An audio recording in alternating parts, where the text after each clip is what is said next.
Nimemaliza. Kufu anakaa njiani anatongozana. Sasa ngoja niende nikuwakomeshe. Mswaga, huu mwezi mtukufu babangu. Mwezi mtukufu vipi mwanangu? Mwezi mtukufu kitu gani? Mwezi mtukufu. Hata kama mwezi mtukufu, mbona kwenye pesa zangu unazingatia na unaenda kufuturu?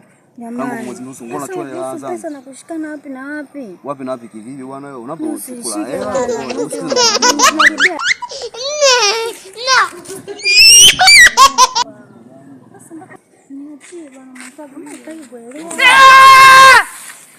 Mwezi wa Ramadhani huu. Mambo mabaya usiku. Kwa jina mnakaa njiani kaza kufundizana. Umeona?